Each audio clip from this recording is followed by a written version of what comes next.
श्री शिवाय नमस्तुभ्याम। हर हर महादेव। कैसे हैं आप सब।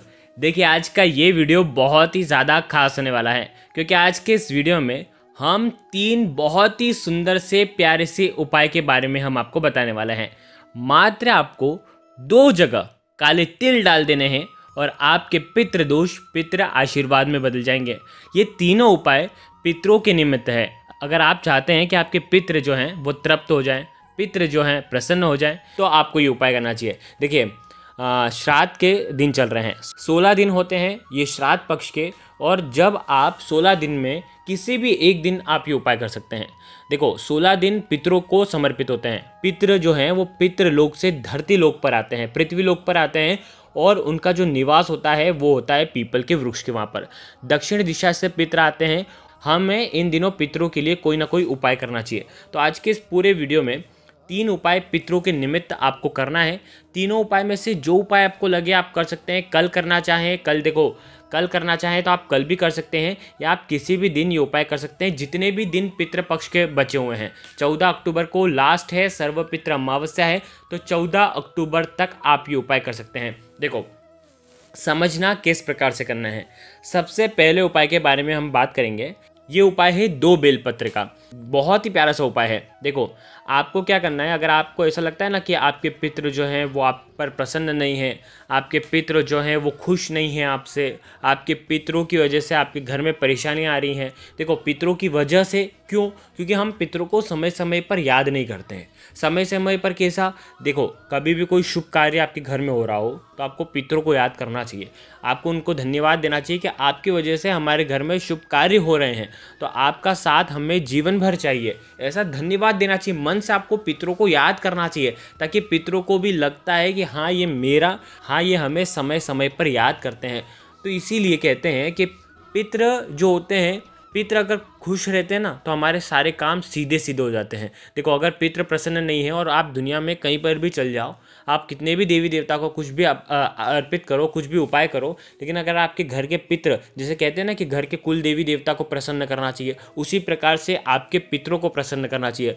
पितृ अगर प्रसन्न होते हैं तो आपके घर की समस्त परेशानियाँ दूर हो जाती हैं। तो देखो, क्या करना है, मात्र 2 बेलपत्र लेना है, ठीक है। साथ में लेना है तांबे के पात्र के अंदर जल। अब इस उपाय को समझना, बहुत ही प्यारा सा उपाय है। सबसे पहले आपको क्या करना है, एक बेलपत्र आपको, देखो, दोनों बेलपत्र कहीं से भी खंडित नहीं होने चाहिए, और बेलपत्र अगर नहीं मिल पाते हैं ना तो भगवान शिव के मंदिर से आप बेलपत्र लेकर के आ सकते हैं। आगे ही आपको बात समझ में, 2 बेलपत्र लेना है, और एक बेलपत्र जो है, सबसे पहले आपको क्या करना है, ये दोनों बेलपत्र को हाथ में रखना, तांबे के पात्र को हाथ में रखना, और पूरे घर में आपको घूम जाना है, ठीक है। घर में घूम गए, फिर उसके बाद क्या करना, आपको ये दोनों बेलपत्र और तांबे के लोटे का जल आपको ले जाना है पीपल के वृक्ष के वहाँ पर। सबसे पहले वहाँ पर आपको पीपल के वृक्ष के वहाँ पर दक्षिण दिशा की तरफ मुख करना है, और एक बेलपत्र पीपल के पेड़ की जड़ में आपको अर्पित करना है। जल अर्पित नहीं करना है, बेलपत्र अर्पित करना है। और बेलपत्र अर्पित करोगे तो डंडी का हिस्सा आपकी साइड होना चाहिए और पत्ती का हिस्सा पितरों की साइड होना चाहिए। इस प्रकार से एक बेलपत्र आपको अर्पित कर देना है। आगे आपको बात समझ में पीपल की जड़ में अर्पित करना है, ठीक है। और उसके बाद आपको क्या करना है, जब आप अर्पित करोगे तो आपको आर्य माँ का नाम लेना है, पितरों के जो देवता हैं उनका नाम लेना है, और उसके बाद एक बेलपत्र और तांबे का पात्र का जो जल है वो आपको ले जाना है भगवान शिव के मंदिर में। भगवान शिव के मंदिर में गए, जो जलाधारी का कोना रहता है ना, जहाँ से जल नीचे गिरता है, वहाँ पर होता है हमारे पितरों का स्थान, ठीक है। वहाँ पर आपको ये बेलपत्र रखना है, दूसरा वाला। डंडे का हिस्सा आपकी साइड होना चाहिए, पत्ती का हिस्सा जलाधारी की तरफ होना चाहिए। इस प्रकार से आपको रख देना है, और 1 लोटा जल आपको भगवान शिव के शिवलिंग पर आपको अर्पित कर देना है। ध्यान रखना, जब ये दूसरा पत्ता भी आप रखोगे तब आपको आर्यमा का नाम लेना है, और आपके पितृदोष दूर हो जाए ऐसे आपको कामना करना है, और 1 लोटा जल आपको अर्पित करना है। जैसे ही जल अर्पित करोगे तो जल जलाधारी के वहाँ से कोने से आएगा, और जैसे ही नीचे गिरेगा उस पत्ते के ऊपर आपका जो जल है वो गिरना चाहिए। इससे आपके पितृ जो हैं तृप्त हो जाते हैं और आपका पितृदोष दूर हो जाता है। तो ये हो गया पहला उपाय, जो कि पूज्य गुरुदेव की बुक से तर्पण से लिया गया है। अब हम बात करते हैं दूसरे उपाय की। जैसा हमने आपको बोला, 2 जगह आपको काले तिल डालने हैं और आपके पितृदोष पितृ आशीर्वाद में बदल जाएंगे। ये उपाय भी बहुत ही ज़्यादा खास है। देखो, करना क्या है समझना। इसके लिए आपको एक तांबे के पात्र के अंदर जल लेना है, ठीक है। जल ले लिया, पूरा जल भर लेना, और घर के मटके का ही जल होना चाहिए। पूरे घर में आपको इस जल के पात्र को लेकर के घूम जाना है। ठीक है, घूम गए। साथ में आपको लेना है 2 कटोरी में काले तिल। एक कटोरी में थोड़े से, मतलब 1 चुटकी काले तिल ही लेना, ज़्यादा नहीं लेना है। 1 चुटकी काले तिल एक में लेना और 1 चुटकी काले तिल एक में लेना। अब देखो, अब आपको क्या करना है, पूरे घर में घूम करके आपने 2 कटोरी काले तिल ले लिए। ठीक है, 1-1 चुटकी लेना है काले तिल, 2 कटोरी में काले तिल ले लिए, साथ में एक तांबे के पात्र के अंदर जल। अब आपको जाना है पीपल के वृक्ष के वहाँ पर। ठीक है, पीपल के वृक्ष की जड़ में दक्षिण दिशा की तरफ मुख करके ओम पितृ देवताय नमः का जाप करते हुए जो कटोरी में 1 चुटकी काले तिल हैं वो आपको अर्पित कर देना है पीपल के पेड़ की जड़ में। ठीक है, ओम पितृ देवताय नमः का जाप करते हुए। आ गई आपको बात समझ में। अब आपको क्या करना है, जो 1 कटोरी में काले तिल और बचे हैं और तांबे के पात्र के अंदर जल भी है, ये आपको ले जाना है भगवान शिव के मंदिर में। अब आपको समझना है किस प्रकार से 2 चुटकी काले तिल अर्पित करना है। कैसे करोगे समझना। 1 चुटकी काले तिल आपको क्या करना है, भगवान शिव के शिवलिंग के नीचे तरफ, जैसे जलाद्री की तरफ जो पितरों का स्थान होता है, देखो वीडियो के अंदर बताने का प्रयास कर रहा हूँ, इस जगह जिस प्रकार से ऊपर आपने बेलपत्र रखा था ना, उसी प्रकार से 1 चुटकी काले तिल यहाँ पर पितरों के स्थान पर आपको रखना है। आर्य माँ का नाम ले लेना, पितृ दोष दूर हो ऐसे आपको कामना करना है। ओम पितृ देवताय नमः ऐसे आपको कामना करते हुए आपको 1 चुटकी काले तिल वहाँ पर रख देना है। अब आपके पास 1 चुटकी और काले तिल हैं। ठीक है, कटोरी के अंदर से 1 कटोरी के अंदर से थोड़े काले तिल यहाँ पर डालें। 1 चुटकी काले तिल जो बचे हैं वो आपको भगवान शिव के शिवलिंग पर अर्पित कर देना है। फिर उसके बाद 1 लोटा जल आपको भगवान शिव के शिवलिंग पर श्री शिवाय नमस्तुभ्यम का जाप करते हुए आपको अर्पित कर देना है। आपके घर के ऊपर, आपके घर वालों के ऊपर कोई भी अगर पितृ दोष होगा तो वो सब दूर हो जाएगा, पितृ दोष पितृ आशीर्वाद में बदल जाएगा। तो देखिए, ये हो गया दूसरा उपाय। अब हम बात करते हैं बहुत ही प्यारे से उपाय की, तीसरे उपाय की।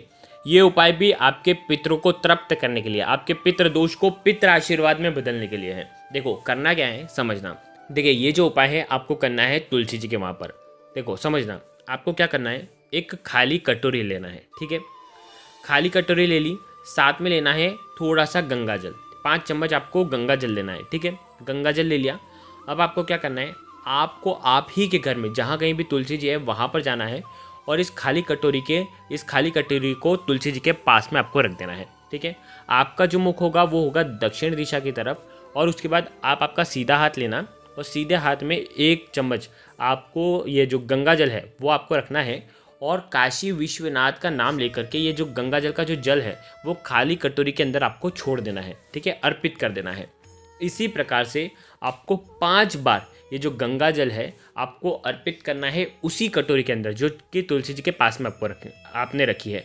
अब आपको क्या करना है, पितृदोष दूर हो ऐसे आपको कामना करना है। आपका मुख होगा दक्षिण दिशा की तरफ। ठीक है, पितृदोष दूर हो पितृ आशीर्वाद में बदल जाए, इस प्रकार से अर्पित करके, इस प्रकार से आपको कामना करते हुए कम से कम 1-2 घंटे जो जल है गंगा जल वो वहीं पर आपको पड़े रहने देना है। ठीक है, अब क्या करना है, जैसे ये उपाय आपने सुबह करा, ठीक है, सूर्यास्त के पहले ये उपाय करना।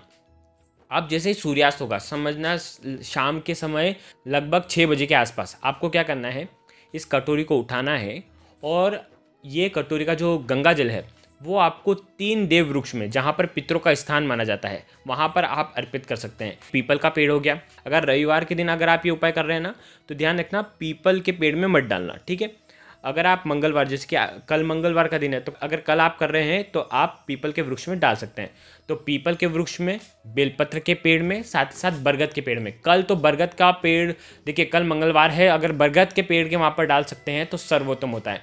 ये 3 वृक्ष जो होते हैं वहाँ पर पितरों का वास माना गया है, तो आप तीनों जगह आप ये अर्पित कर सकते हैं। तीनों जगह मतलब तीनों में से एक जगह आपको अर्पित करना है। ठीक है, जो भी आपके घर के आसपास हो वहाँ पर आपको अर्पित करके आ जाना है। इससे आपके पितृ तृप्त होते हैं, इससे आपके पितृ दोष दूर होते हैं। तो ये उपाय भी आप कल के दिन कर सकते हैं, बहुत ही प्यारा सा उपाय है। देखो आज के इस पूरे वीडियो में हमने 3 सुंदर से उपाय के बारे में हमने आपको बताया है। तीनों 16 श्राद्ध में जब आपकी इच्छा हो तब आप ये उपाय कर सकते हैं। अगर आपको कुछ भी चीज़ समझ में ना आए तो कमेंट में एक बार पूछ लेना, गलती नहीं करना है। श्री शिवाय नमस्तुभ्यम। हर हर महादेव।